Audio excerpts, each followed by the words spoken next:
आज जो आपका टॉपिक है वो है limits to credit creation and money multiplier.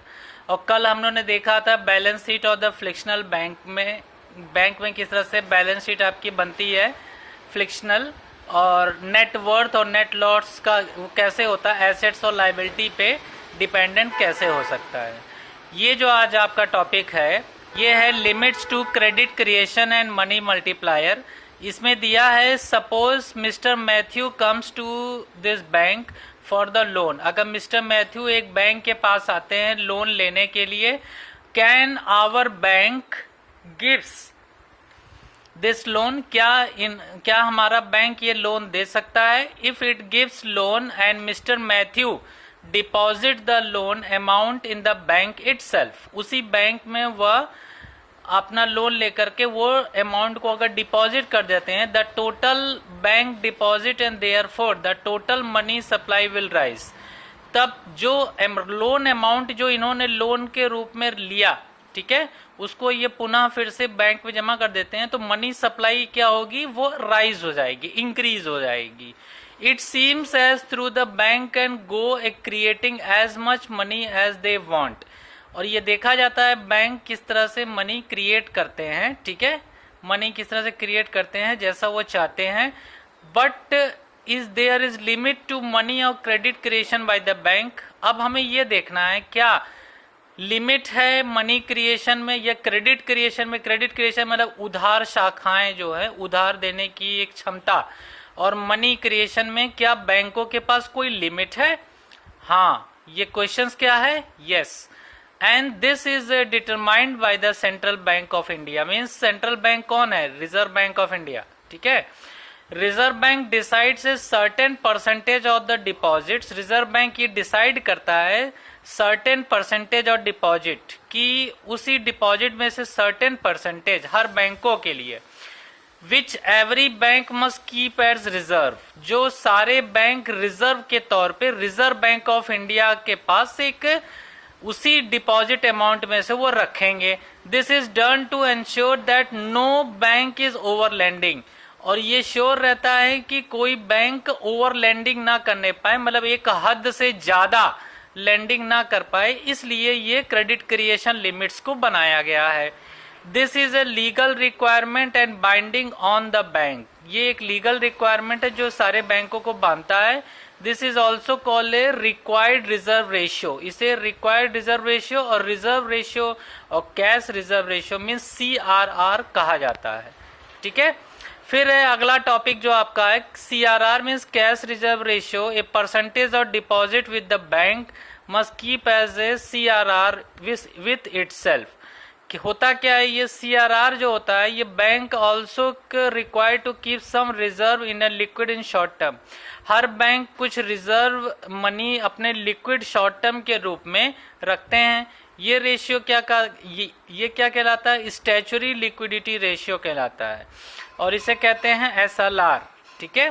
क्योंकि लिक्विडिटी मतलब जैसे कोई भी मान लीजिए एक साथ कई डिपॉजिट्स आपके पास मांगने के लिए आ गए डिपॉजिटर्स, तो उन डिपॉजिटर्स को एक साथ आप तभी दे सकते हैं जब कुछ आप कैश रिजर्व रेशियो अपने पास रखेंगे।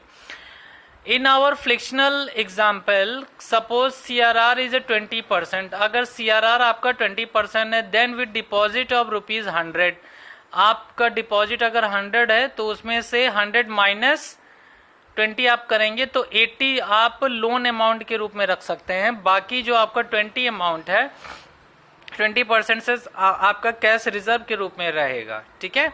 तो इस तरह से हर बैंक अपने में मेजर करता है। जैसे और डिटेल में आप जानना चाहते हैं तो ये देखिए अलग एग्जांपल है। The reserve ratio is 20%, that our bank has 80 means 100 minus 20। फिर है आपका and to lend and bank lend out 80 to Jaspal Kaur. एक जसपाल कौर थे, जैसे एक लोगों ने जमा किया 100 रुपया, तो उसमें से 80 रुपए जो है वो बैंक ने लिक्विडिटी के तौर पे लोन के तौर पे रखा, और 20 जो उसमें से था उसको रिजर्व कर दिया। तो जसपाल कौर अगर लोन लेने जाएगी तो उसको 80 रुपीज दिया जाएगा, which shows up that bank deposits in the next round the liability making the 180। फिर यानी बैंक की जो लाइबिलिटी वाली जो शाखा है वो 180 हो जाएगी, ठीक है। क्यों? क्योंकि 80 रुपये बैंक ने इनको दे दिया और 100 रुपये भी इनके पास डिपॉजिट है, जो डिपॉजिटर ने डिपॉजिट किया। तो दोनों मिला करके क्या हुआ, आपके पास बैंक की लाइबिलिटी जो है वो 180 हो गई। Now our bank required to keep 20%, means 180 36 as a cash reserve ratio.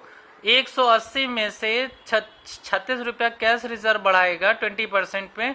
And recall that our bank started the 100 as a cash. जैसे बैंक 100 रुपये से स्टार्ट हुआ, देखिए किस तरह से मल्टीप्लाई होता है, ये चार्ट के थ्रू देखिए। पहले राउंड में डिपॉजिटर ने 100 रुपया जमा कराया, फिर 100 इसमें से 20 जो है वो आपका कैश रिजर्व में रखा गया और 80 एक लोन बना दिया। अब बैंक के पास क्या हो गया, डिपॉजिट 180 हो गया। क्यों? डिपॉजिटर का, और ये जो इससे लोन रिबैक आएगा ना, लोन किसी को देंगे तो लोन रिबैक आएगा, तो 180 हो गया। अब यहाँ पे 36 रुपया ये कैश रिजर्व में रखा, फिर 64 इसमें से लोन करेगा, इसी तरह से बढ़ता जाएगा। अंत में डिपॉजिटरी जो है बैंक की वो 500 हो जाएगी। फिर 100 रुपया इसमें रिजर्व रखने लगा और 400 रुपये लोन में डाला। ठीक है, तो इसी तरह से आपका ये पूरा बैलेंस शीट तैयार होता है एसेट्स एंड लाइबिलिटीज में। अब यहाँ पे टोटलाइज जब किया जाएगा कि लाइबिलिटी कितनी है, तो टोटलाइज मतलब 100 से और 400 तक, ये 500 आपका लाइबिलिटी में आ गया। रिजर्व के तौर पे 100 रुपया हो गया है।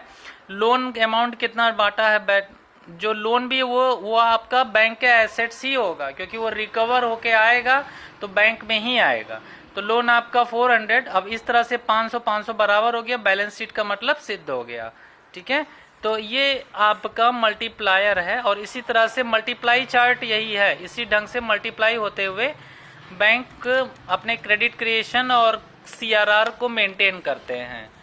ठीक है, तो इसमें जो है फिर आगे देखिए, ये दिया है, suppose the bank is expected the keep 20% of it deposits as a reserve, then the reserve ratio is 100 means 20%। फिर 500 से 100 से 500 तक हुआ 20% रिजर्व पे रखते हुए। In other word bank can give loan as a 400 and M1 means currency plus deposit, जो currency है और जो डिपॉजिट्स है total 500। The money supply will increase from 100 to 500, 100 से 500 की दर तक आज पहुंच गया। यही मनी मल्टीप्लायर है बैंक का। और कैश रिजर्व रेशियो 20% की रहता है। Bank can not give loan beyond the 400।